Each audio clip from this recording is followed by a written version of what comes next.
A big round of applause for Valley Vision and her team. I'm excited to be here. And, it's a Monday morning and we're coming in to talk some deep issues of not only climate, not only resiliency, not only about what our future is, not only about workforce opportunity, but about people and what opportunity, what future we have for people. So the best way I think you could do that on a Monday morning is the way we used to do it as a farm worker when we were out there advocating for opportunities for farm workers. So everybody get on up. Let's get that energy. We know you got enough coffee because it's empty right now. And we're going to start this the way we would do it with Cesar Chavez and Dolores Huertas and everyone else that's working out there.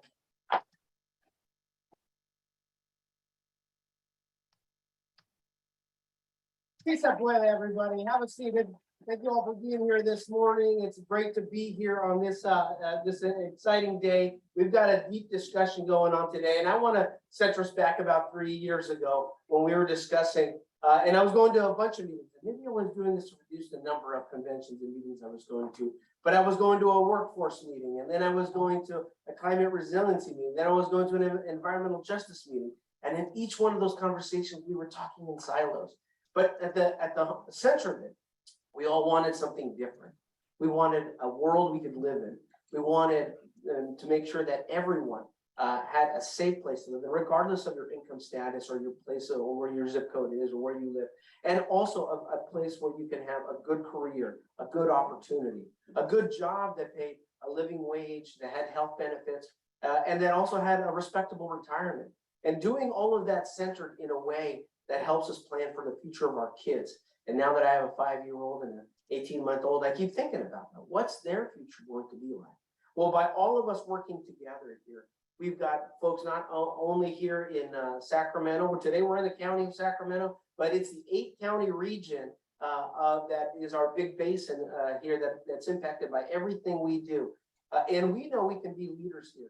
So I do want to thank, again, let's give a round of applause for all the staff at Valley Vision here. I also want to thank SMUD. I see SMUD out in the room. Let's give them a big round of applause as well.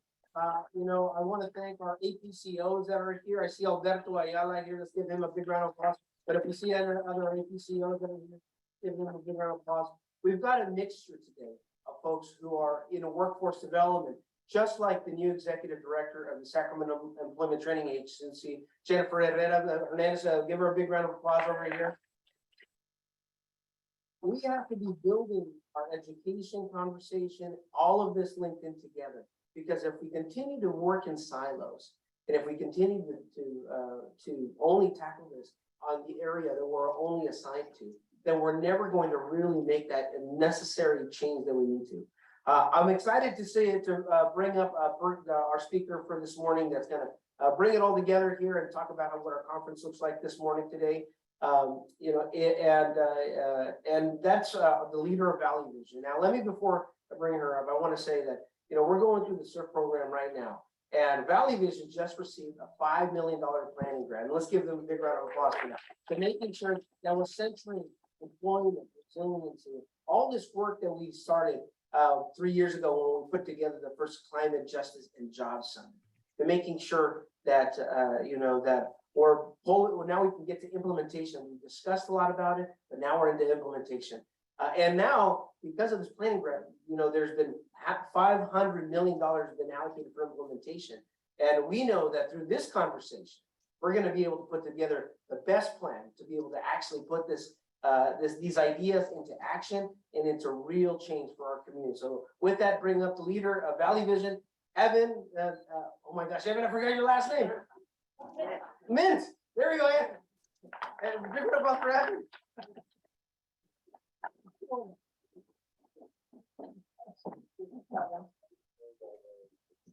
Good morning, everybody. It's so wonderful to see all of your faces here in the room and know that there's plenty more people on our Zoom. So this is really exciting to have this group together on a Monday morning. I'm full of energy and really excited about not only bringing together some work that we've already done and then launching our SURF effort. So this is a great moment for us. My name is Evan Schmidt. I'm the CEO of Valley Vision.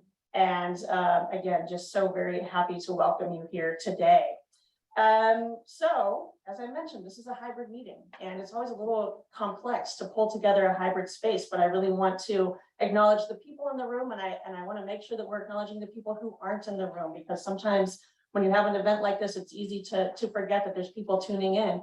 But as Vice Mayor Guerra said, we have an 8-county region here, plenty of people who weren't able to travel for this meeting today. So, so all of you who are tuning in from your offices, from your home, welcome, and thank you for being here.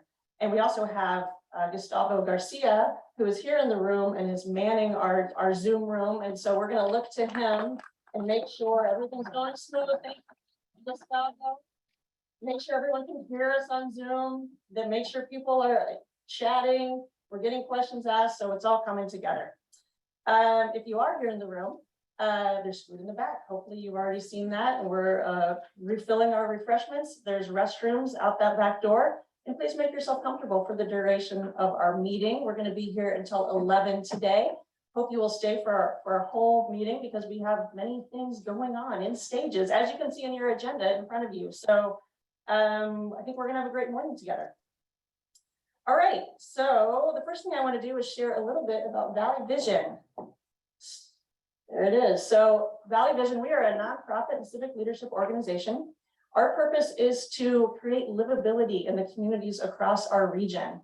And for today, like I said, we're talking about an 8-county region. So we've got Sacramento, Yolo, Yuba, Sutter, Colusa, El Dorado, Placer, and Nevada counties. So, so that's the region that we're thinking of right now.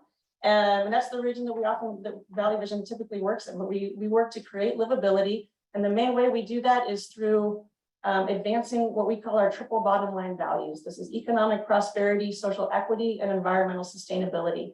And these are the considerations we bring into every project and all the work that we do.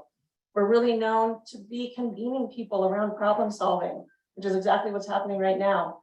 We're known for actionable research. We're known for system alignment and policy change, and we're known for anchoring important programs in the region, whether it's on behalf of Valley Vision or on behalf of our partners who we're working with. And before I get into the bulk of the program, I want to thank those who made this event possible. So next slide, please. All right, first I want to thank our sponsors, and that includes SMUD and the High Road Construction Careers Program. Thank you so much. And I want to thank our planning team, and that includes the Dorsey Group. And we've got Dr. Charles Dorsey, who's running around here somewhere. Oh, you're right there. This Dominic Turner. I want to thank you both for being here and being our partners in this.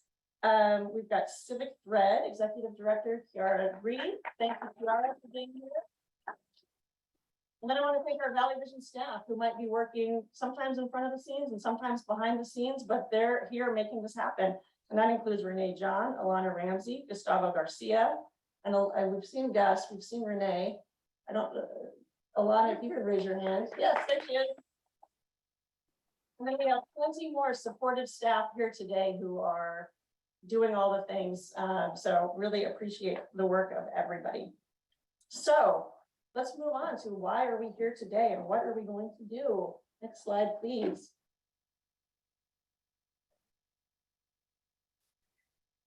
Okay, so one thing I want to anchor us in today as we launch this program is that through all of these themes that the vice mayor really walked us through, when we're thinking about workforce, we're thinking about inclusive economic development, we're thinking about clean economy and climate justice. The place where I want us all to start is centering on community voice. That's really the purpose of our meeting today. It's to bring together what we've already heard and to anchor a new program in the voices of those most impacted by decisions that are being made and the voices of those that are often left out of these conversations. And so that's where we're going to start our day. That's where we're going to anchor our day. Learning from where we've been. So we talked a little bit about the Climate Justice and Jobs Summit that we pulled together a couple of years ago with the leadership of the vice mayor, with the leadership of Alberto Ayala and other partners. And this is really about looking at that intersection between the climate and especially around harms that have come about from pollution and the way that we can make sure that those who have been impacted the most are benefiting from any actions that come and are involved in the processes. And about jobs. So really thinking about how are we building a new economy? How are we building a new emerging economy in an inclusive way that's focused on low carbon? So really focused on how we're going to be sustainable moving into the future. The other piece, when we talk about learning from where we've been and centering on community voices, is work that Valley Vision's been doing through our High Roads Construction Careers Partnership Grant. And that is doing listening sessions from around the region all through the fall.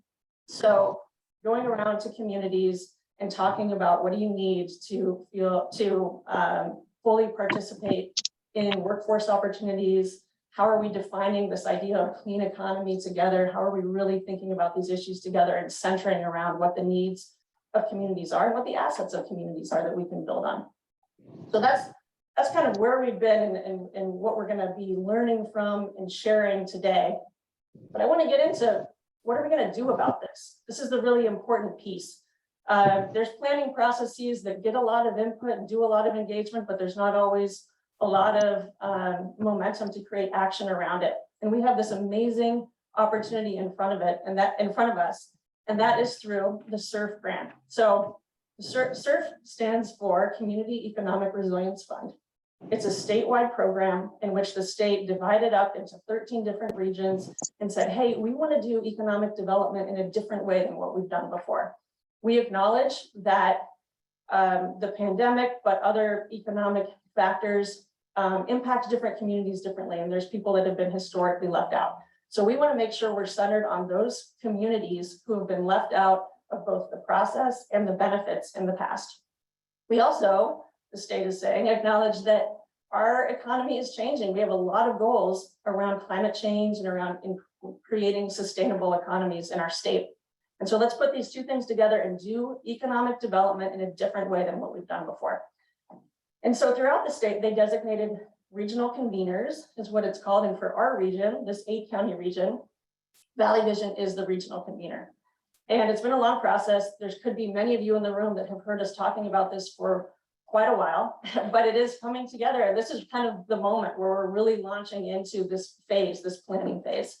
And then what's really important about our ability to plan is the resources that are on the other end of this planning opportunity. And so there's actually money through the SURF program to implement our top priorities.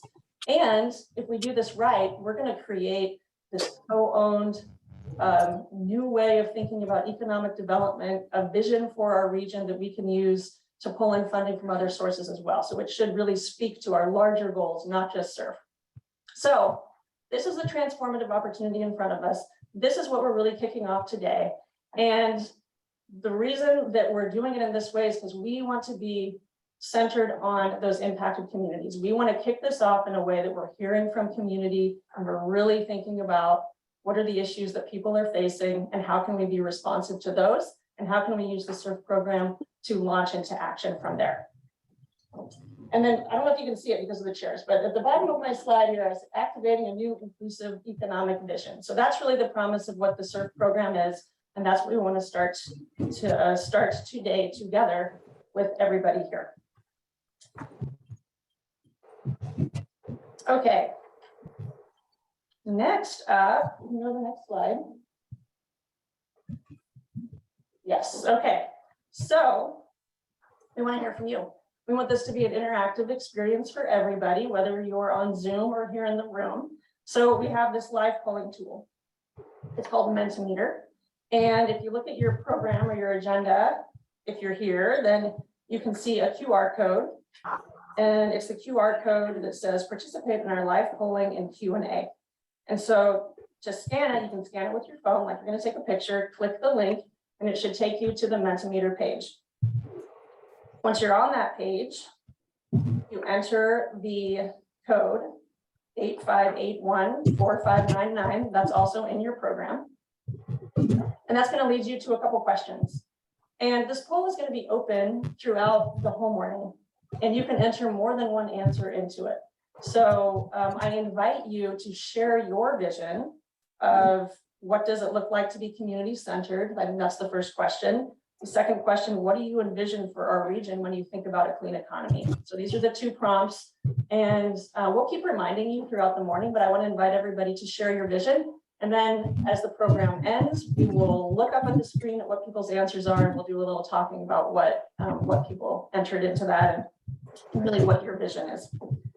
If you're on Zoom, I believe the link is dropped in the chat. And you can always go to the www.menti.com and enter the code as well. Okay.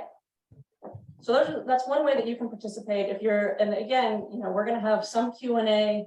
If you're in the Zoom, you can enter your questions into the chat, and we'll try to do our best to get to as many questions as we can.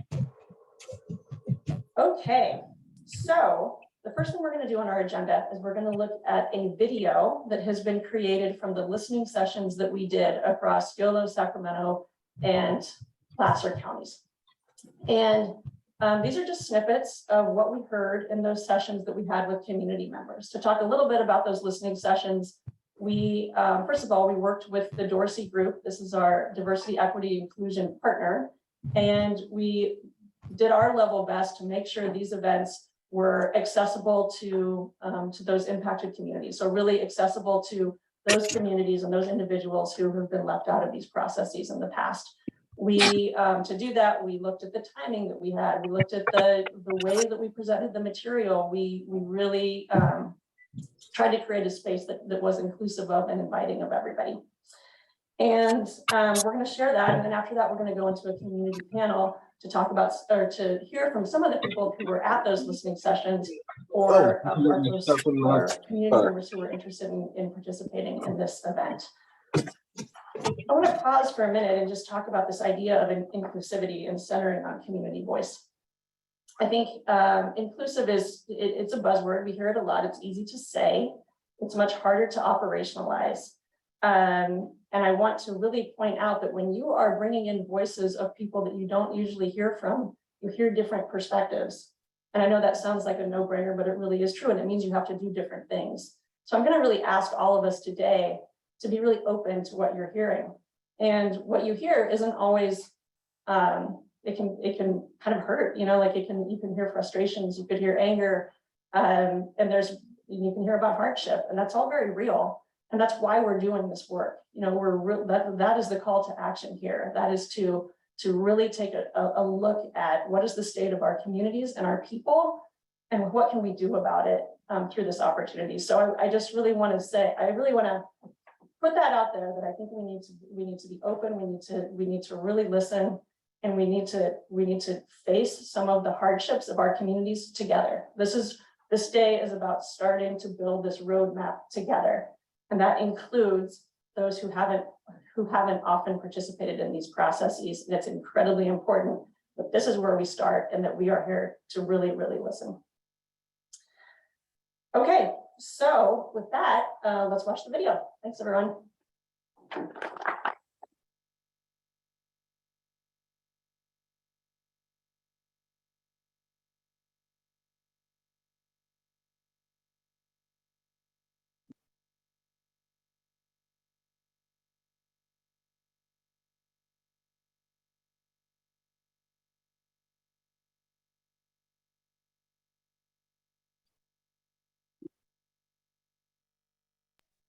Coalition Coordinator at Valley Vision.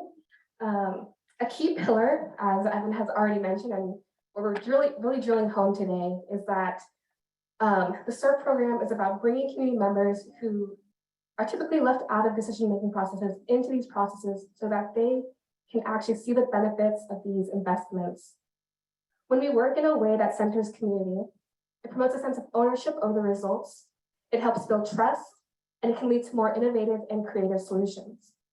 So with that being said, we brought together a panel of community members today to highlight the importance of welcoming diverse perspectives and surface some of the challenges that communities face when trying to access clean economy jobs. So I'm going to actually begin introducing the panelists. Panelists, if you could come up when I call your name, that would be perfect. All right, so first up we have Alfred Melbourne. Farmer Alfred Melbourne is owner and operator of Three Sisters Gardens and a longtime resident of Sacramento. Three Sisters Gardens has a mission to teach at-risk youth how to grow, harvest, and distribute organic vegetables and get the community involved in supporting the at-risk youth population in Yolo County.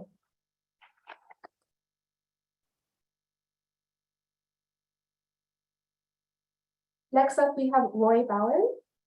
Roy Ballard is an advocacy fellow at the Center for Employment Opportunities, where he dedicates himself to finding employment and ministry opportunities for individuals impacted by the justice system.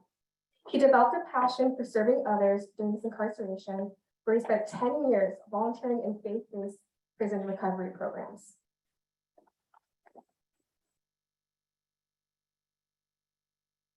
Richard Falcone. Richard Falcone is a talented local artist who established Teatro Negro, a group of artists that promote civic engagement utilizing various forms of art. He values community involvement and has expressed this through his lead role as lead organizer at United Latinos. He's also been recognized as one of Sacramento's top 25 Latino changemakers.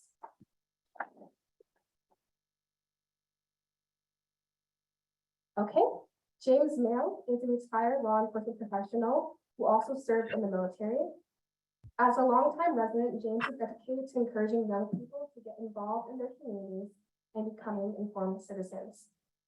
He's also joined today by his wife, Jamie Rankin Mayo, who also is a retired law enforcement officer and who was born and raised in Sacramento. Throughout her career, Jamie has been actively involved with the local school district and has consistently demonstrated a commitment to being an active member of her community.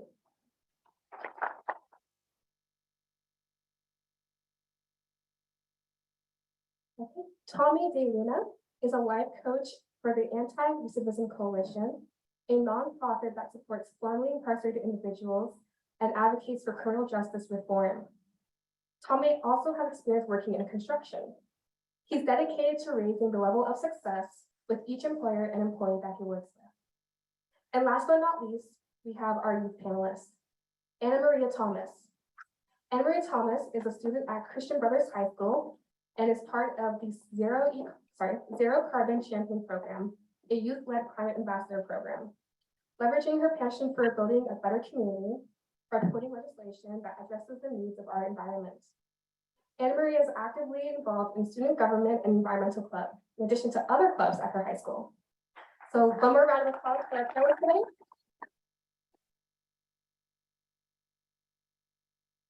Okay, and facilitating our panel today is Kiara Reed, Executive Director for Civic Thread, a nonprofit planning and advocacy organization focused on achieving health equity in the built environment. Kiara brings over 8 years of community engagement experience and leadership, and has strong community connections and a vast network across multiple sectors. She leverages her own lived experiences as she works to build an equitable community by empowering marginalized voices and championing community-led solutions. So thank you both to our panelists and Kiara for being here today. We look forward to hearing your honest thoughts, and I will now pass things off to Kiara.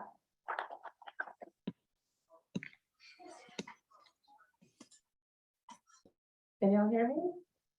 Awesome. Well, thank you, Alana, and thank you for everyone who's joining us today. It's really exciting to be on stage with such esteemed community members and leaders. Can we give them another round of applause? So before I turn it over to these awesome individuals, I do just want to take a moment and elevate some of what Evan shared earlier today. For many of you in the audience, this may be the first time that you're hearing community voices and perspectives on this issue, but for many of the panelists, these are things that they've been screaming from the rooftops and saying over and over again. So as you listen to these folks, I encourage you to radically listen, and I encourage you to heed their words and figure out how you can take meaningful action based on the feedback that you're hearing today. We're here for transformative change. We're here to make a difference. We don't want to perpetuate the same status quo. And I say that because we have a significant portion of our time today dedicated to community voices, and that's by design. So shout out to Valley Vision for elevating that and allowing for these community voices to be front and center in this conversation today. All right, we're gonna go ahead and get into this. So just for folks' own awareness, we're gonna be rotating through questions and having each of the participants answer before we start moving into a bit more targeted questions for each of the panelists. So For our first icebreaker style question, we'd like you to share your name, your hometown, how long you've lived there, and 3 words that describe the community you serve. And I'll kick us off as an example. My name is Kiara. I've lived in Oak Park for the past 10 years, and 3 words that describe the community that I serve is vibrant, multicultural, and resilient. Anna Maria, let's start with you. Hi, everyone. It's an honor to be here. My name is Anna Maria Thomas. I'm 17 years old and I'm born and raised in Sacramento. I live up in Natomas. 3 words that I'd use to describe my community, the young people of Sacramento, would be diverse, resilient, and hardworking. Thank you all for having me here. My name is Tommy DeLuna. I represent the Anti-Recidivism Coalition. As you know, we represent the formerly incarcerated population. These are the 3 words again, formerly incarcerated population.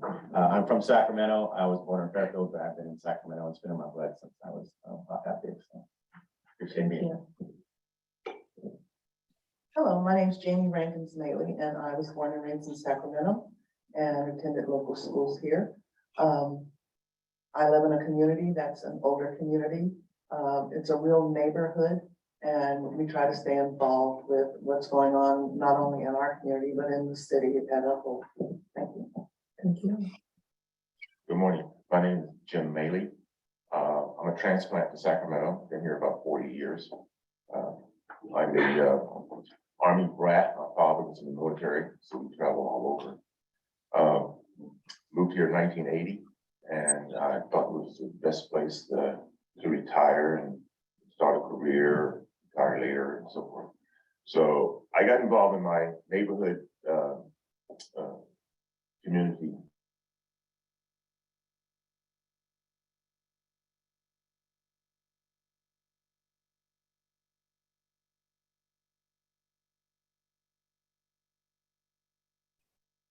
Thank you. Thank you. Good morning, everyone. Richard Falcon, United Latinos Teatro Nahual. I live in the Valley High area of Sacramento, which is really South Sacramento, okay? Just to let you all know there in Yucatamas River College. Has been here since '94 in Sacramento. The community of people that I really work with are resilient. They are very culturally diverse and have a lot of heart. So thank you. Thank you, Richard. Hello, my name is Roy Ballard. I was born in Roseville, California, but I pretty much raised in one or other of the communities surrounding Sacramento since then. So I consider Sacramento my hometown. I represent those who have been formerly incarcerated. I am a justice impacted individual myself. I represent a community of people who are ready and willing, when given the opportunity, to prove that we can be good community members. Oh, three things, right? Diverse, struggling, and willing. Greetings. Thank you all. My name is Alfred Melbourne, Fort Peck, Assiniboine Sioux, founder and director of 3 Sisters Gardens, Native Indigenous led 501c3, supporting the At Potential High Promise Youth in Broderick, California, where I am born and raised. 3 words represent our community are strong, resilient, and connected. Thank you. I heard resilience come up a few times, and I just want to acknowledge that when we say something is resilient, we also have to acknowledge that it's been knocked down and that it's not sustainable. So I just want to elevate that. So we're all here to talk about clean economy jobs, right? And we know that there are several opportunities that are coming down the pipeline. And folks, many of the folks in the room today are going to be looking to the communities that you all serve to understand how best to engage them and how best to reach them, right? And I believe SERF and CJJ both have an explicit focus on serving community members that have historically been withheld or excluded from these types of processes. And so, with that, I want to understand, what does that actually look like, right? How do we meaningfully and equitably engage the folks that you guys serve? And how do we move away from that performative engagement to meaningful action? And we'll go ahead and start with you, Alfred, since you have the microphone in hand.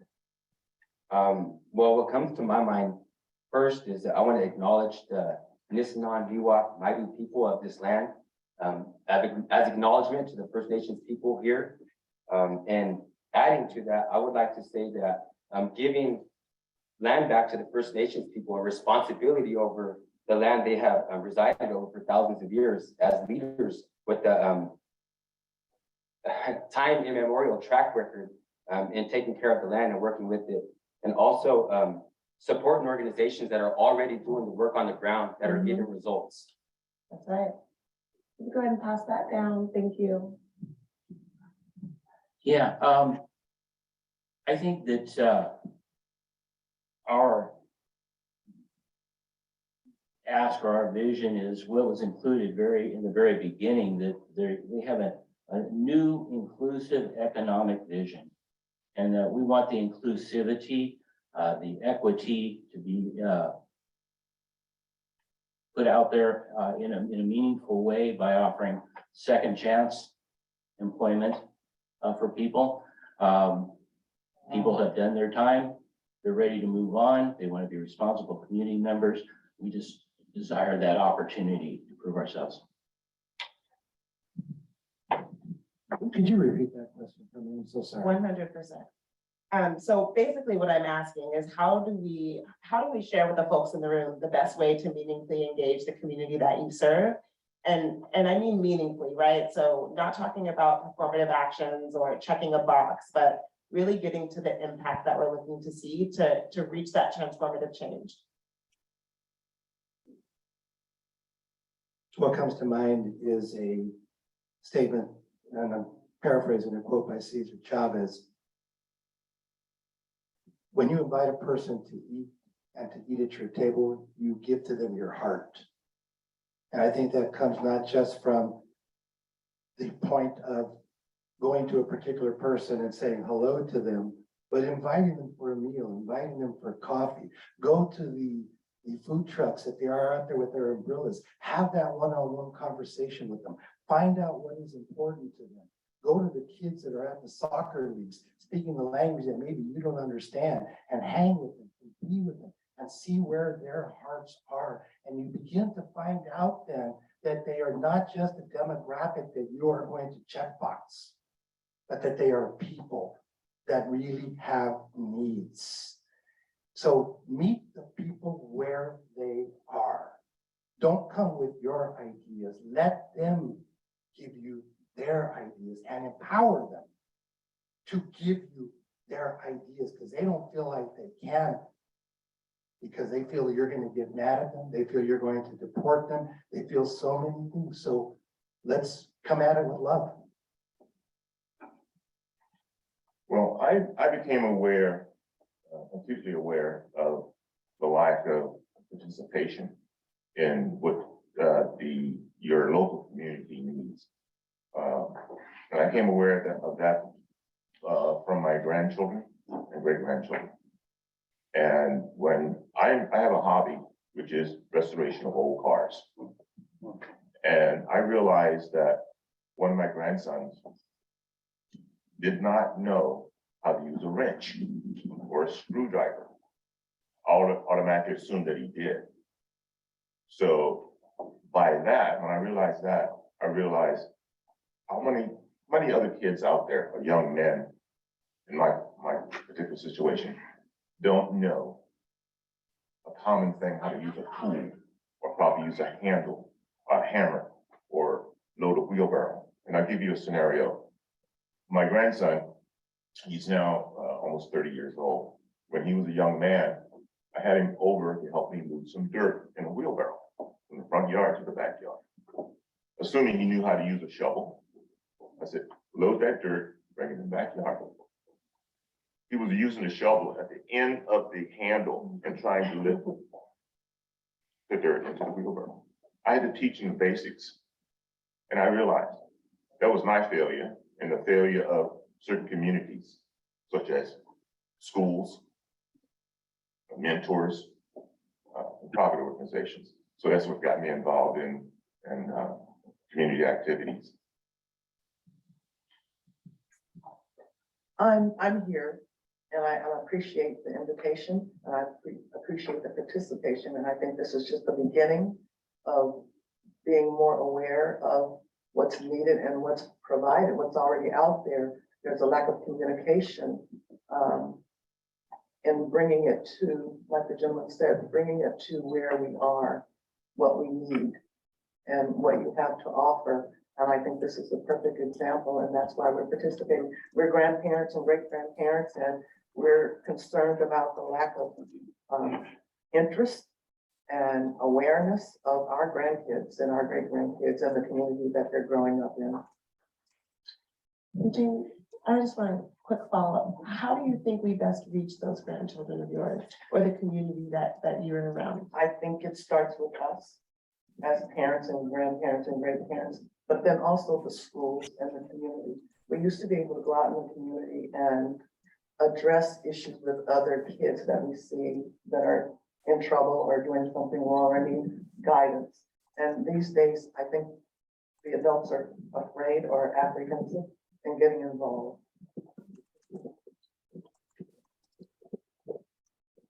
Thank you. I'm sorry about that. So I think if you wanted to really truly engage the community that I help serve, I would say like often they're like meaningful training.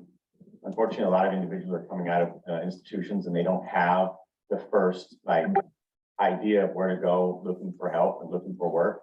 They usually come to me looking for work. And I mean, although we do help that is one of the things we do. Ideally, they should get that work from those who are hiring them, or they should get that training from those who are employing the population. I think that that's really important. Unfortunately, some people go into even trying for, and I can speak, you know, on firsthand knowledge. I went and tried to apply for 3 or 4 entry-level positions when I first was released from prison after 25 years. And nobody wanted to touch me because I didn't have training. And I'm thinking to myself, like, this is entry-level work. You're supposed to train me here. They didn't see it that way. I don't know if it was because they felt like, you know, 25 years was a long time to be away from, you know, society, and maybe that was a risk on to them. But at the end of the day, if you truly want to help fill these positions that you all have, and you really want to help employ the community that we serve, the idea is to help give them the actual training they need to fill those positions, instead of, you know, passing them along to somebody else and hoping that they get some sort of career there. But, you know, from my experiences, it hasn't worked. You know, passing the individual along to get employed someplace else isn't going to work. They need to get jobs here from those who are hiring now. Thank you. Yeah, so as a young person, I love the story that Mr. Mail shared, because unfortunately I am that grandkid. If I were, you know, if my dad were to put some tools in my hand, I'm not sure how useful I could be. But in terms of engaging with the youth, I think during COVID, whether we wanted to or not, we all really understood the value of the digital space. And as a young person, I think it's really important that we all understand and utilize that space, because that is really a great area to engage with the youth population. And that's really where we're at. And like Mr. Falcone said, also with young people, I think meeting us where we're at is one of the most important things. Being in spaces where you know we're active and reaching out to us, especially in the context of employment and reaching out to young people for clean economy jobs. I think meeting us in spaces that are, you know, on the internet or different places where you know that young people are active is the most important thing for engagement with younger populations. And on that, I also think it's also about making sure those opportunities are what you want to, what you're interested in, right? And where you want to go in life. So a key theme of what I'm hearing today is really about meeting people where they are. And that it sounds like it's going to look different for each community, right? The way that you meet youth where they are is going to be entirely different than the way you meet folks who are, you know, just being released from prison and maybe have been away from the workforce for 25 or so years. And so I think another key of what I'm hearing is about understanding that it's not a one size fits all approach, that you're going to have to be targeted with your engagement opportunities depending on the community that you're serving, and also depending on the cultures and the languages that the people speak. And so keep that in mind as you're navigating this. So I want to start with you again, Anna Maria. The goal of both CJJ and SERF is to create the clean energy opportunities that benefit community members. And we should also acknowledge that community members don't often have access to the decision-making processes that are building these programs or opportunities. And they oftentimes don't have an opportunity to even shape these programs. And so I'm wondering what your piece of advice is for the folks in the room for prioritizing community need, and particularly from the youth perspective. here is honestly a great example of, welcoming community input, just reaching out to young people. And again, I hate to say it, but through social media, through the internet, that's really the best way to, I think, to engage with young populations. And I think that's the digital space is the best place to reach out to younger participants so that you can gain that input as well. Same question. So I would suggest going inside the institutions prior to them releasing and trying to get some sort of vocational program started up there. Inside CDCR, they have a program called the Prison Industry Authority, and they do a great job in training individuals while they're inside, and then hopefully passing that on, those skills on to when they get out so they can be hired by the same sort of industries. But unfortunately, there's a very limited footprint when it comes to green jobs and actually like sustainable energy type jobs inside. I think doing solar panel training inside, there's just even gardening. They do have a few gardening programs now, but I mean, that's not really enough when you have 33 institutions. I know it's going down a little bit thanks to our governor, but there's still a lot of institutions and not enough people there to help train them and get them ready. And then the second thing I would do if I were employers today, I would try to go to organizations like CEO, like ARC, and say, hey, listen, we have a need for people to fill these positions and jobs. I know SMUD does it, Grid Alternatives does it. We partner with these companies so they can come back and ask for, we need like real help where we're at. Can you please help us? Because we have a plethora of people who are looking for jobs. And I don't mean just jobs. You've heard it, living wages and careers. Help get these individuals career benefits packages. These things are like, they're not used to that. They don't know anything about a 401k or about healthcare and things like that. So definitely, those are some of the opportunities we have to teach them about. And I think as employers, that's where it's really, really needed. Well, as a retired person and a senior, I agree with the other two panelists. But then I also have to bring to your attention that there are seniors and retired people who aren't online. And a lot of the jobs that I've heard of some of my friends who thought about going back into the workforce as a part-time employee or whatever, they can only apply online. And I think that we should have both. Just a suggestion. Thank you. Well, I think that the crux of my situation that I see that could be improved upon is a central clearinghouse. For example, connect younger people with senior citizens. Some of the senior citizens have a lot of experience in different areas that we can utilize, and it's not being utilized because of the simple fact we don't know how to reach those senior citizens that come in and volunteer to teach auto body or welding or something in a high school or something like that. So I think that if we had a clearinghouse, just where someone can have one central phone number or 800 number to call and ask any question, regarding employment and training and relocation and just any question a citizen or even a child can call and ask to get an answer to. If I wanted, we had this great storm a couple weeks ago, and we had a redwood fall. And I was very impressed when the power went out and I called SMUD. And I got a human to talk to me. And they said, hello. And I said, we have no power. We'll get right on it. What's your address? So forth. Even though, we were without power for a few days, I still felt better because I called them every day and I got the same concern, welcoming. It was a pleasant experience, even though it was a awkward experience being without power. So I think if we had a clearinghouse where someone could call and speak to someone. My granddaughter doesn't know how to write in cursive. Why? Because she's doing the thumb action all day long. So we need a clearinghouse where even kids can connect with older people and, get vocational training.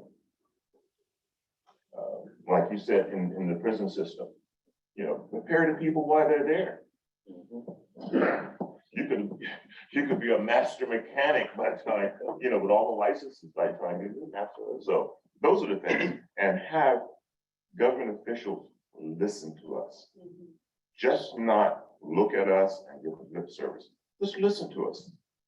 And I find that we can't do that. All the meetings I go to, neighborhood meetings, everybody complains about the same thing every time we go. There's no interaction, no reaction from the higher ups, the people who have the power to do the things. I want to lift up what the others have said here because they all have great value and great ideas. I think it ties back again to meeting people where they are. I remember doing something with a local community-based organization and they said, Richard, how do we reach the young people? I said, are you on TikTok? And they're, what's TikTok? And then so they had young people make TikTok videos about the stuff that they were doing. We employed young people to make TikTok videos, to bring forward information. But then, I said, here, we've got our seniors who are not online. How do we reach them? There are so many different ways, and you have to learn them all because these new jobs in the future are not just for young people. There are many people in their 40s, their 50s, many seniors who their retirement won't take them through because of inflation and things like this. We need to be able to give them meaningful jobs that they can then continue on with their lives because we're an aging society, but the baby boomers don't have that retirement guarantee anymore. So again, it's meeting people where they lie in there.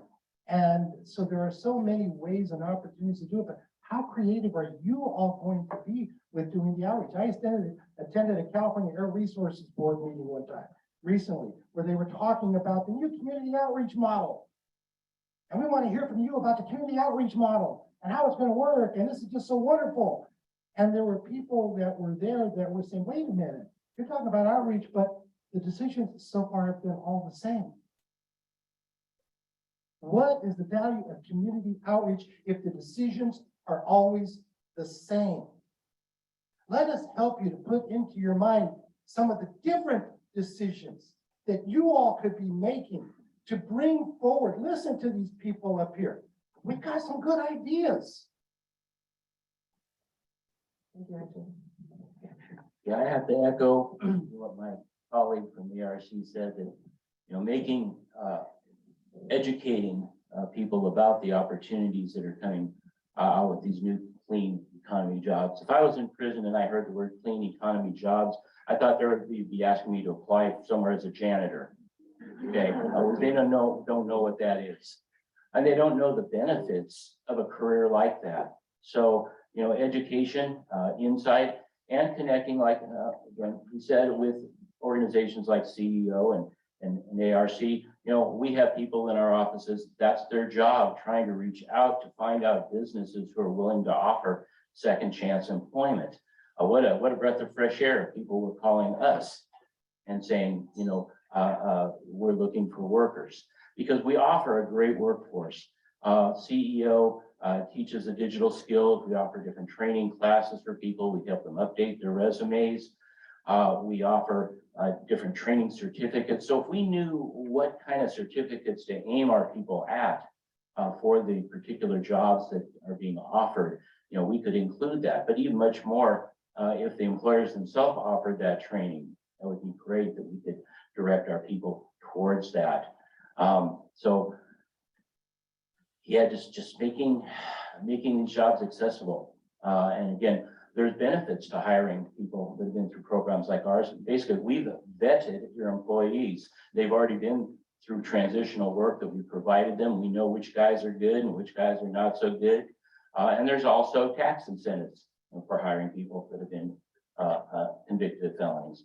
So there's lots of benefits that we can offer. So, that's again our ask that you consider us as a viable workforce for good, clean economy jobs.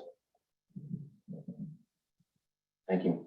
Alfred Melbourne, Three Sisters Gardens. I'll share with you guys a little bit about myself. So I did spend 18 years behind the walls incarcerated.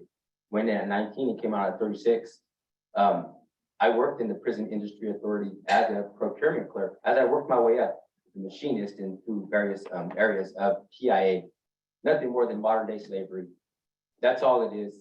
We get all the skills in these and we work for 18 up to 55, 95 cents an hour. That's it. And then we get shipped down out into the communities with $200 in a bus ticket and told to survive. A lot of the things that we get trained under, we can't even apply for those jobs out here. Firefighter, barely starting to pave the way for that. So we're talking about outreach here. I don't know what the problem is, but the people are not being reached. There's a huge gap.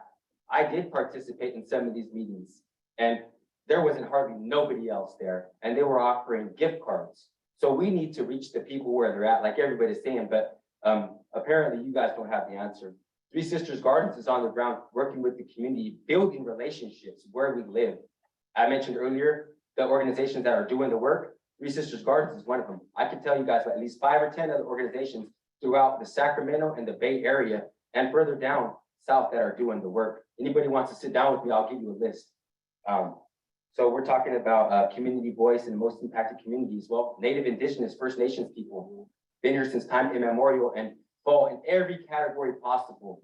So I'm here screaming to you guys, include the First Nations in decision-making, seats at the table. We're tired of being on the menu, right? Give us authority-making decision, hiring decision, right? Put us in these positions of authority. That's what hasn't happened. We know this system and what we have gotten to this point. I mentioned earlier, the First Nations people have a long track record on this land, thousands of years caring for this land. And many people upon first contact were the benefits of that. Now we need to regress and give back to the First Nations people. We need actions, you guys. Actions, not words. Give us the means, the tools, the resources to get the job done. We're fighting on the ground. So I implore you all that have the ability to give the First Nations people, Indigenous people of color, the ability, the resources, the land to be able to free themselves and fight for what's to come in this next future that is very uncertain with the global pandemic, with the climate crisis, everything. Everyone says there's an emergency going on around us. We need to start moving like there's one now.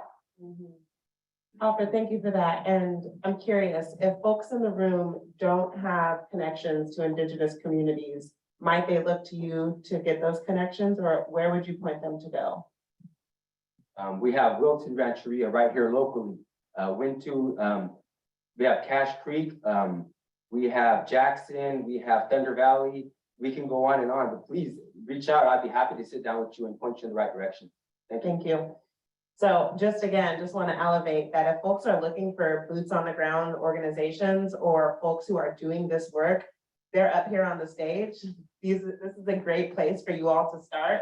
All of these folks that you're looking at right here. So make sure you grab one of these folks before they head out today and have your conversations with them. Alfred, I want to get the microphone actually back down to you if we can. I know that you have participated in a few of the listening sessions and engagement opportunities as part of this process. And I'm really curious about what kinds of support or assistance were helpful to you in participating in the training program and or obtaining employment. And then what is the one thing you hope everybody in this room walks away with? Well, I think that the folks of us here on this panel that have life experience dealing with the criminal injustice system, you know, it's really hard for us to get up here and use our lived experience. So many times we're asked to come up here and just volunteer our time. I like to tell folks that had I gone to Penn State, folks would be running up here to throw money at me, right? Instead, I went to the state pen for 18 years and got an education that you couldn't buy, right? So we need to be paid for our experience and what we bring to the table, not just performative and tokenization. So, again. That's good, thank you. And this next question is going to be for actually both Tommy and Roy. And Tommy, I'll start with you. Can you share more about the importance of including your community in this clean energy or clean economy jobs and this transition?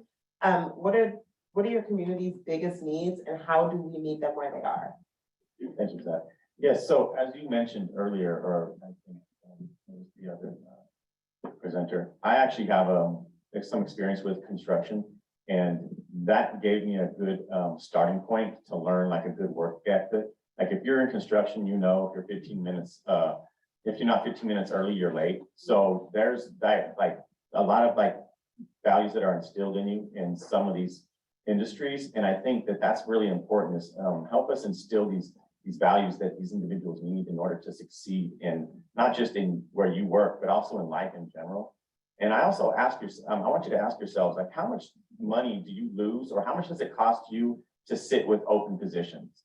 You know, I've had people who say, you know, we've had to turn down work because we don't have enough workers. Just ask yourself, how much does that cost you per year? And then think about it. How much would it cost you to train a few individuals per year to fill those positions? And see if that doesn't work out to where you're now breaking even instead of losing money because you're not able to take on this job. So if you can help train individuals with that in mind, knowing that you're actually going to eventually be making money, having spent that money to train them, eventually that turns into success, not only for you, but also for us individuals who are formerly incarcerated, us individuals who are young and not really having a lot of experience with work. So these are all, I think, all ideas that we can discuss and really feel like it can get us towards that same common goal, which is hiring individuals for careers and making them feel like they're a part of something instead of just sitting on the sidelines waiting for somebody to call their name. Roy, any thoughts from you? Yeah, you know, the most vulnerable point for a person returning to society after incarceration is a job. If you don't have the funds, if you don't have the means to survive, many people fall back into the trap that leads them to recidivism. So, you know, it's for the good of our economy, it's for the good of our families, it's for the good of the those returning that we have these opportunities when we're released, that we have skills provided for us, education. CEO provides transitional employment that puts money in their pocket daily. They get paid daily for the work that they do. So it helps with that initial period of time of readjustment. But again, we're less likely to become reincarcerated and when we're able to build stable, productive lives when we have employment. So my ask, and my two things that I would ask again, that as you're planning for these clean economy jobs in the Sacramento region, that you include and take advantage of a great and willing workforce that's asking for a second chance. Again, organizations like CEO, we're preparing, we're training people, we're vetting these potential employees for you ahead of time. Again, you have the tax incentives. Second, that you provide us, you know, the job descriptions that are for these upcoming job positions and new economies that are coming out. Point us to or make training opportunities available to us. People want not just minimum wage jobs. These guys coming out are not just looking for $15 an hour. Many of them have families that they want to re-engage with and help be a supportive member. So they need the living wages, they need benefits as well. And it's great that if they could do it in a field that's also socially and economically responsible, you know, this provides our community an opportunity as well for some upward economic mobility. So just we ask that you be inclusive and provide equal opportunities to all members of our community, including the justice impaired. Thank you. And Tommy, did you have a follow-up? Yes, I apologize. Not to sound like a contrarian to Roy, I do respect his opinion, but I think the first and foremost that matters to individuals coming out of prison is where they're going to lay their head and how they're going to put food on the table. So I think the first thing that if you're going to focus on helping somebody become successful in returning to society, where are they going to sleep? Think about that. A lot of us can't go back to the same neighborhoods that we came from. And a lot of us have family. Like I spent 25 years in prison. Luckily, I was young enough when I went in, but my family was fairly young as well. So that meant my mother, my brothers and sisters, they were all young. But there's individuals who are coming out of prison at 65 years old who have spent 40 years in prison and have no place to turn to but transitional housing or the streets. So I'm not sure who's out there. If there's anybody out there who does, think about how can we provide housing for our unhoused population. there are definitely people that we can talk to about that, about, what ideas we have. And I think because that's first and foremost, if you can get somebody, with the security of knowing that they have a roof over their head, that's one less thing they have to worry about. And now they can start focusing on, now what can I do to sustain this house, to sustain this home that I'm building? So that was just something that came to mind as Roy was talking, and I apologize. I don't mean to sound like a contrarian. No, that's okay. Can I add one thing? One thing. I'm in 100% agreement with you. That was the turning point for me. I was 30 days out. I was ready to give it up because I had no place to go. I had bought my tent, bought my sleeping bag, was committed to being on the street. And FTE provided me housing, CEO provided me a job. I went to FTE, by the way. That's amazing. And so what I'm hearing is that folks in the room need to be thinking about Maslow's hierarchy of needs. And when we're talking about meeting community members where they are, and when we're talking about the barriers to employment, we're not just talking about the application being on the internet and somebody not having an internet connecting device. We're talking about what you're hearing right here. People trying to put food on the table, people struggling to figure out where they're going to sleep. And if you're not considering those things, you're gonna miss the mark. So we have time for one last question, and I'm gonna pose this one to you, Anna Maria, because we all know that youth is the future. So I'm curious from your perspective, how do we reach diverse youth? What has worked, what hasn't worked? And as a young person, where are you looking for employment opportunities? And how are you finding out about them? And feel free to talk about your experience in the Zero Carbon Champion program. Yeah, so that's what I was gonna mention is the Zero Carbon Champions program as an employee. I think that's a great outline for how to reach youth and how to really connect with youth. So I remember, I found the application on the internet, just on social media, and I applied. And I remember my first meeting with my project managers, David Moore and Jordan Grimaldi. The first question they asked is, what are you interested in? What do you want to do? And so again, that just comes back to meeting me where I'm at. So this Zero Carbon Champions was an opportunity to engage the youth in, climate justice centered activities. And so I said I'm interested in legislation, and immediately they connected me to Jackie Cole from Veritable Good Consulting. And I started, just right off the bat working on things that I'm interested in that also have to do with climate justice. So I think the most important thing, especially with young people, is meeting us where we're at. And with this new age of economic development, making sure that, we're creating an employee-centered plan instead of just having a set agenda, and really welcoming input from your employees and understanding that everyone has a different perspective that needs to be incorporated. And the youth perspective, like Kiara said, the youth is the future. So really valuing that perspective and understanding that we have input on what we want to do and incorporating that in a way that's productive for everyone. Very well said, Anna Maria. Thank you so much. And with that, I think we're going to move into a few questions. Alana, do we have questions from the crowd or online? Does anybody have any questions for the panel?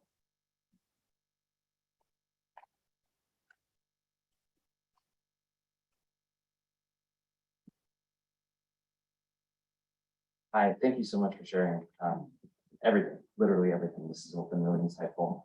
My name is Satya. So that's important. But so I'm just curious about, with respect to each of the communities that you represent, what is a good way to craft an initial message? I think with respect for workforce opportunities, I'm kind of thinking of building the pipeline so that it is attractive to us as well. I know a lot of you have said just jobs, we just need to get in. But as far as kind of building off of and expanding the question about how to reach youth, what is the initial message? What's the medium to convey it? And to the extent whoever wants to answer. And then I'm kind of thinking, like, how do we make sure that what organizational changes need to happen to make sure that the message is true to the organization's heart? Just however that makes sense to you. I'd be really curious about your answers. Sure, we're going to start with Alfred, but one thing I just want to encourage folks to think about is that that message and that delivery of that message is going to change depending on who the audience is. So your message to the youth is going to be different than your messaging to the seniors, is going to be different than your messaging to folks who speak English as a second language. Alfred? On top of that, the person that's asking, you're going to get a different response in the community than I am. And so that's why we talk about, I mean, the community being engaged and being reached. There has to be connection with those groups that are on the ground. And that's what we keep saying, working with the organizations that are already there, connecting with the community, grassroots level. And it seems like everybody wants to have their name on something and come out and take pictures. Again, performative and tokenization, right? Depending upon what you really want to do, let's look at it from that perspective. Like, how can we reach our goal without having to be centered and in the picture? Thank you. Thank you. And I do just want to elevate what you said. It's all about trust and it's all about relationships. And if you don't have them, these folks do. I'd also like, Jeannie, do you have anything to share on that point? I just think there's a lack of communication. We used to get the Sacramento Bee. I don't want to come down on Sacramento Bee, but anyway, we used to get the Sacramento Bee and we read it religiously every day. We watched the local news and cable news and just trying to stay aware. But the Sacramento Bee has failed us. The local news is just a recording over and over and over. We have a problem finding out what's going on in our community and what's being offered in our community. We find out afterwards or we don't even find out. And that's a problem for us. It's just being a retired senior citizens in the community. All right, we also have one more question from our virtual attendees. This is for Alfred specifically. What are you excited about in the near future for urban ag in the region? And what obstacles do you anticipate to encounter? Yeah. So right away, we'll start off with an obstacle, access to land, tools, resources. There's plenty of people with ideas, but there's no land to work. For us, we've been able to show with the 4 small fields in West Sacramento how we could transform the landscape on the outside and then doing so on the inside in the process. Donating over 22,000 pounds to a food desert last year. So what am I really excited about? Having you guys invest in us, seeing the benefit of what we're already doing, looking to the faces up here and getting behind and supporting. We're all up here asking for something, some kind of support. We want to be a part of the solution. We've been a part of the problem for a long enough time. Now it's time for us to be a part of the solution. Thank you, guys. Thank you so much. That concludes our Q&A portion for today. Kiara, if you want to say any final words, and then if you could exit on the side that you entered. Absolutely. Just a big thank you for those in the room who are radically listening and willing to put these words in action. You know what to do.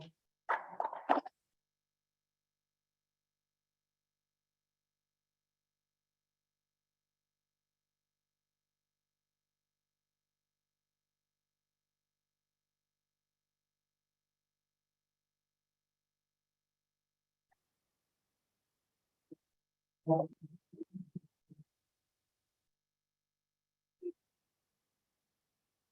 I on? Am I on?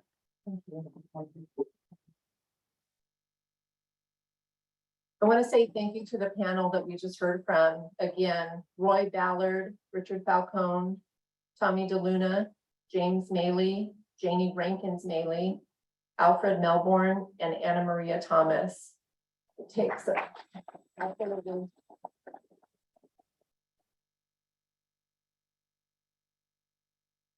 lot of courage to come up here and speak to us again when they've been screaming from the rooftops without a lot of us listening. And we really appreciate your time and your commitment, your grace. Thank you so much. Thank you to Kiara Reed for facilitating this panel discussion.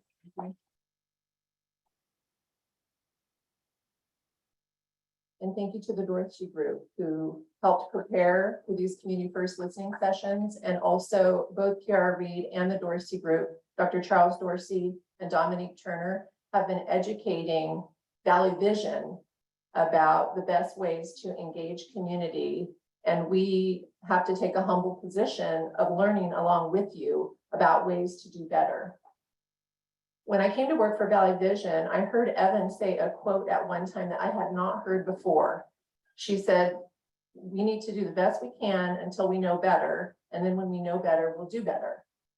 And then I gave that quote somewhere and I credited Evan, and she said, "That's not me. It's Maya Angelou."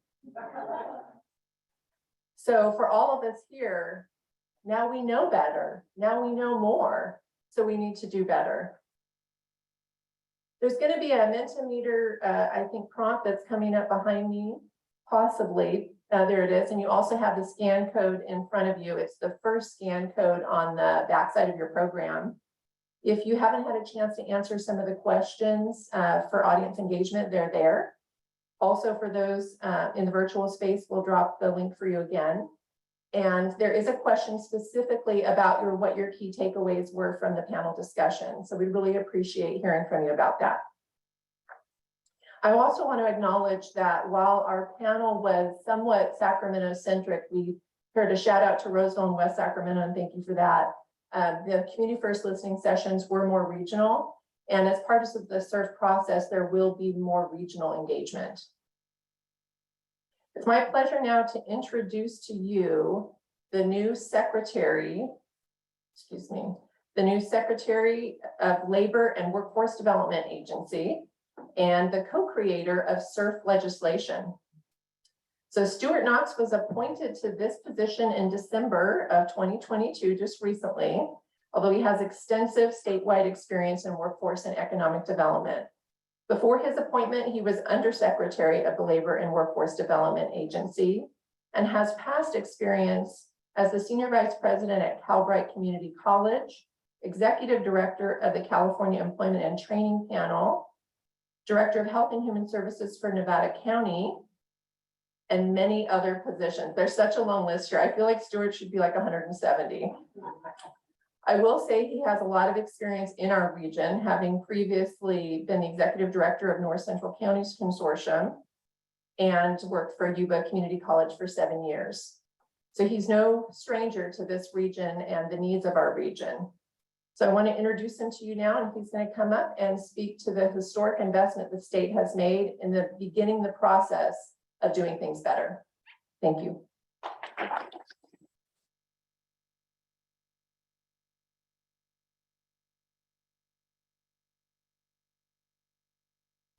Thank you, I appreciate that. Yeah, I feel like I'm 170, especially after the weekend. I think I just had the energy. We got to get the energy up in the room. Super Bowl on a Monday, right? Well, welcome and thank you. Good group. The panel that we just heard from, thank you guys and ladies. That's exactly what we were thinking about when we developed the CERT program. This is a governor initiative. The governor, when I was in the legislative unit, that doesn't list on my on my bio either, but this came about through the Office of Plan and Research originally. So it was originally a $50 million investment.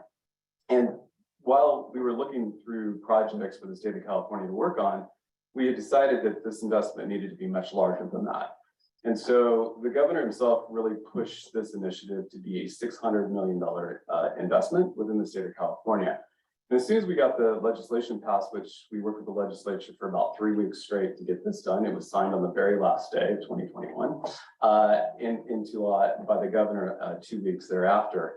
It is historic. It really is. This is what we want to do in California, which is to bring an inclusive way to look at economic development.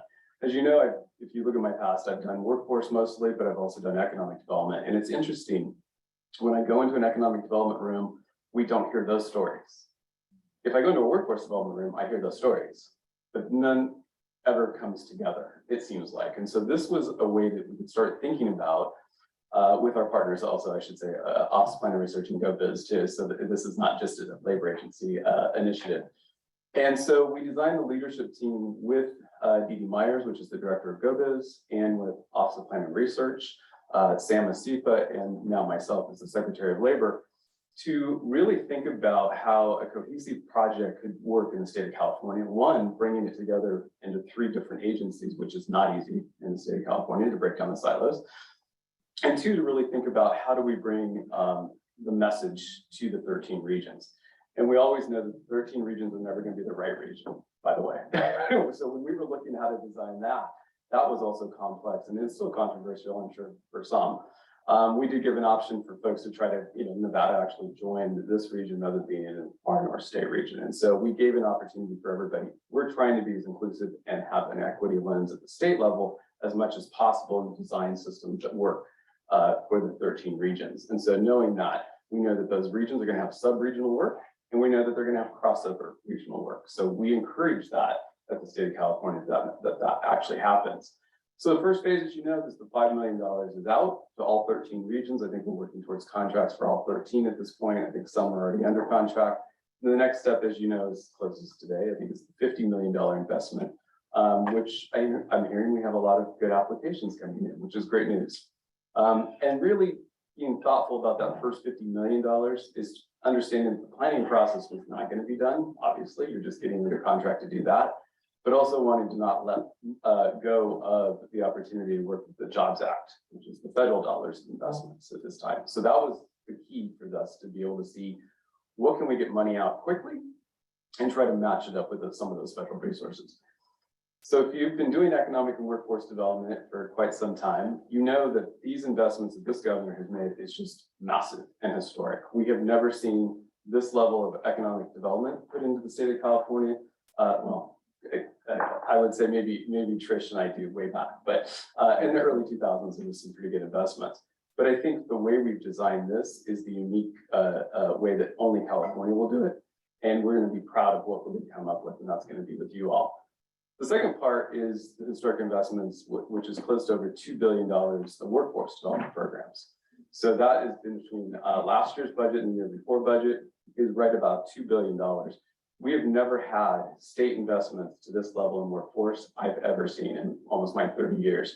We've seen mostly federal investments, the Workforce Innovation Opportunity Act funds, and those are static over time.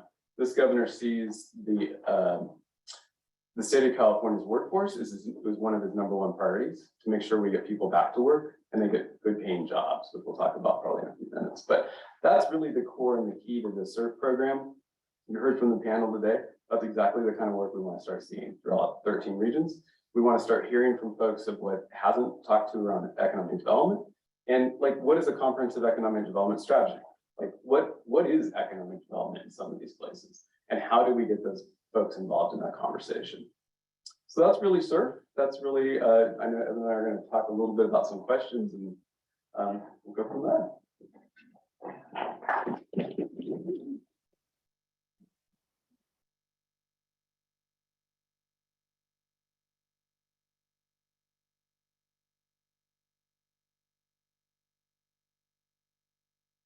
All right, thanks for being here today. So great to see you. Yes, in person, not on the Zoom. I know, that's a treat. Well, and thanks for that intro into SURF and the promise that it has for our state. I want to get, zoom out long-term, big picture, think 10 years out, what do you want to see look different in California as a result of the SURF program? Obviously, one of the key pieces of SURF is to bring communities to the table, have that conversation. And as I've said to most folks, when we were signing SURF, we knew this was not going to be easy. We knew it wasn't going to be easy for us at the state level, and it's not.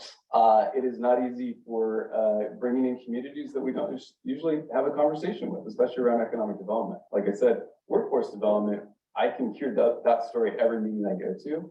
Higher wages, better employment outcomes, career pathways, all of that is part of what we do on the workforce side. With very little dollars, to be honest. I mean, the money really typically in workforce is fairly scarce. And so the governor's investments are just, as I said, they're just massive. And we have, I think, right now, about $300 million is available between our 4 workforce entities. So we have the California Workforce Board, the Employment Training Panel, Division of Apprenticeship Standards, and I'm missing one, Workforce Services Branch, which actually administers the $600 million for us. So just between those entities, not counting SURF, we have $300 million available right now online for applications. A lot of it's healthcare, so I think that is one key component. So I think 10 years out for us, what we'd love to see is that these communities are actually thriving. CPOs are starting to grow in a way that is meaningful around this work. We also know that heavy investments need to happen to those community-based organizations. And I think that is key for our success as California, because we know that's the closest place to the people that we're trying to serve. And we also recognize, this is one key piece for me, coming from local for most of my career, we always fund projects, we never want to fund people. And in this project, it is okay to fund people. We know that people are gonna have to run the projects, and we understand people are gonna have to be employed with good jobs to be able to run these programs. And so I think for the first time, that is one of the key pieces that we want to look forward to in the future, build the strength of this community-based organization. Yeah, thanks. I know one of the, part of the secret sauce of SURF is recognizing that regions have unique economies.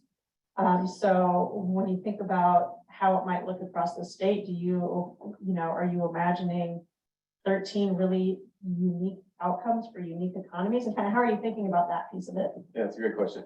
Yes, and yes. I would say that I'm from the far north state, so I'm from the northern Chico, outside of Chico area. Grew up on a small cattle ranch in the middle of nowhere, a town called Minot. Nobody knows it usually. 200 kids, or 8 kids in my class, 200 people in total in the whole town. Talk about no economic development or workforce development programs at all. So I come from the rural side of seeing how lack of investment, to be honest, within all federal or state programs in those communities has really hurt the ability to move people ahead. And so one of the key pieces of this legislation for us also has been to how do we serve the inland communities in California? California is a massive state. We have a lot of problems. We have a lot of issues, and we want to be able to address those. So I think the rural connection with urban connection has to be made, recognizing that all 13 will be unique and different. But I will say the other piece, and we haven't got there yet, and we will hopefully, is we need to bring the 13 into a play where it shows how the state of California will move as an economic development state. And much like New York has done, if you look at some of New York's, they've been doing this since about 2000. But they've had heavy investments to do it. And so one of the key pieces to that as well is to look at that model a little bit further, but really build up for us. Because again, we didn't want this to be a top down. I know it feels like it probably is sometimes, but it's the state.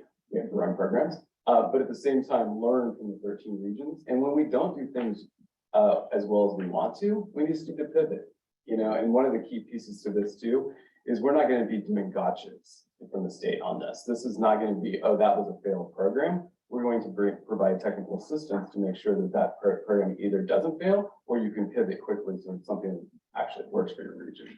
Yeah, yeah. All right, speaking of what works for your region, you know, one of the challenges that I always note about our region, we're 8 counties. We have rural, we have suburban, we have urban, we have a lot of agriculture, we have a mountain economy. You know, we have such diversity. Thinking about that and other challenges we might face, do you have any great advice for us? Yeah, as you know, I was the North Central County, the director of the workforce board there, which had mostly it's Colusa, at that time I had Colusa, Lake Yuba, Sutter, and Clinton counties, so very diverse. I also had the 11 counties above that at one time as the director of that program, everything from mountain counties to urban centers, Chico, Redding-ish urban.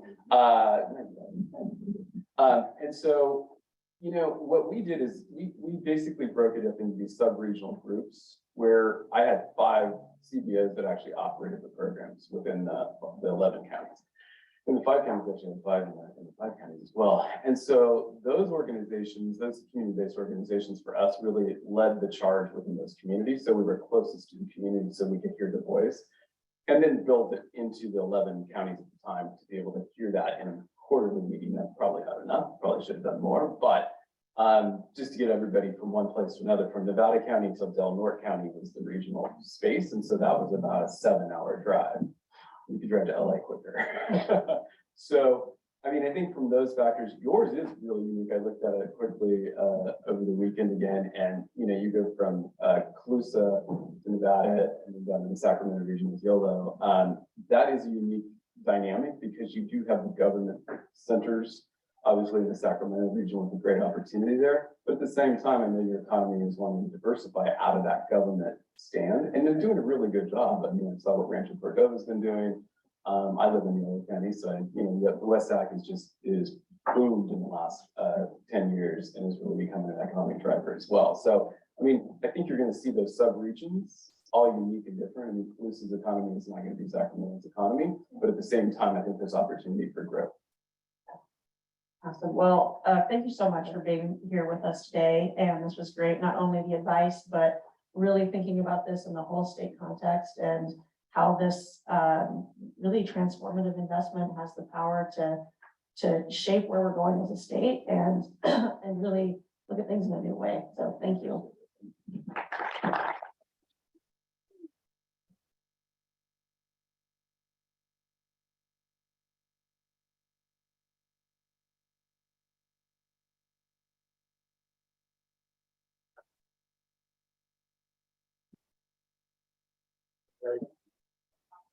Right on the bottom. There you go. I don't have enough hands here. Okay. Those are all good. Okay, well, we are getting right to the end of our program. As you can see, I'm gonna turn to talking a little bit about how we're planning on kicking SURF off. So what does the next 3 months look like? I know that we have our Mentimeter results to share, and I think what I'd like to do is first go through just a little bit about how we're going to kick SURF off, and then as we end, we'll put those up on the screen, and you can hopefully have a little time to take a look at what there is, and we'll share that back out with you as well. But your vision and your thoughts as we go through this are really important to put in the room and to continue to think about, of course, as we move forward. So what's next in SURF? Let's go to the next slide. So we've already talked about a little bit about what the goals and the opportunity are, but what the opportunity ahead of us is to create high quality jobs, to create truly inclusive opportunities, to really think about economic recovery for our region and how do we make that real for everybody. And finally, how do we think about a new emerging low carbon economy, and how do we use this as an opportunity to really invest in that and lean into that? Next slide, please. And we have carried this point home. We are launching with the community-centered approach. That's what we're here to do today.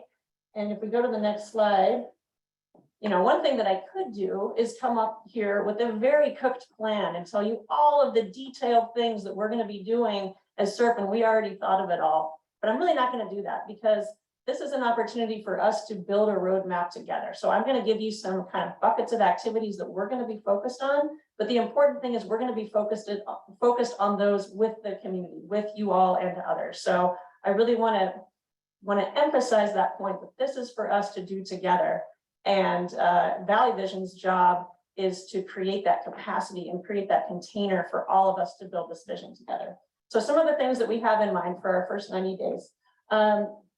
We are going to be convening sub-regional tables. So we talked about the unique aspects of our geography. We really acknowledge that, and we know that there's going to be a need to do planning on smaller geographic areas first. So that's one of the first things we're going to be doing. We're going to be working on our governance council. So we need a body of people who can make decisions. And so we're going to really be working through a process to make sure we have a representative body who is making decisions together on behalf of our whole coalition. And finally, we're going to be establishing some activity leads. One thing I heard from the panel is lean on the people doing this work, which is exactly what we intend to do. Valley Vision is not carrying this alone. We're creating a container together. And so we'll be looking to others to help lead different aspects of the work. Next slide, please. So just a tiny bit about sub-regional tables. You can see the sub-geographies that we have in mind. That includes Sierra Foothills, the Truckee-Tahoe Basin, the Sacramento MSA, Yuba-Sutter counties, and Colusa County. And I'm sure there's more conversations about what are the boundaries of that and how is it all going to work. I'm not going to talk about that today, but we will all go there together. Next slide, please.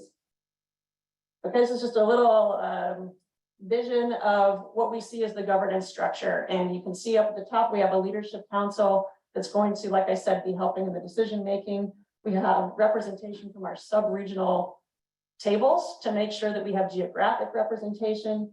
We have representation from our priority disinvested communities to make sure we have inclusive representation. And then we have kind of the types of activities that we're going to be doing, like research, capacity building, and community engagement. So representation is a very important piece of this, and we're going to be working over the next 3 months to put this all together.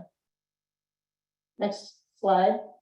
And like I said, we're not doing this alone. So we're really looking to create other funded opportunities for people. And that includes, putting out RFPs to look for our data and research leads, our community and tribal engagement leads to help us as a region and as a coalition with capacity building, business and labor engagement needs, and communications lead. So these are all specialized functions that we know are a big part of this effort. And we're going to look out to the community for help and support in doing that work. So what to expect? If you're already in the coalition, and some of you are, we had a group of over 100 people who signed on letters. You're on our newsletter. You're hearing about all the steps.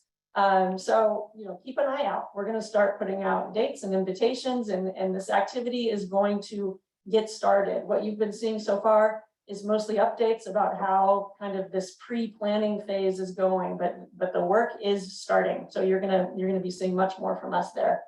If you haven't joined yet, maybe some of this is new information for you. You can scan the QR code to get on our mailing list. There's still plenty of time to join our coalition. We can help you do that and help you kind of move through that. And we are actively seeking new partners. This is a whole region lift, and we need a coalition that represents our whole region. So with that, I want to really thank everybody for being here today. This has been for me, a really meaningful way to kick off this activity. We can go to the next slide, please. And that's really just an invitation and a call to action to all of us. Let's do this. Let's do it together. That's what we're here for. And this event of really hearing from the community, I think, puts us right at the right starting block to get started. So let's all do that together. And thank you so much for being here.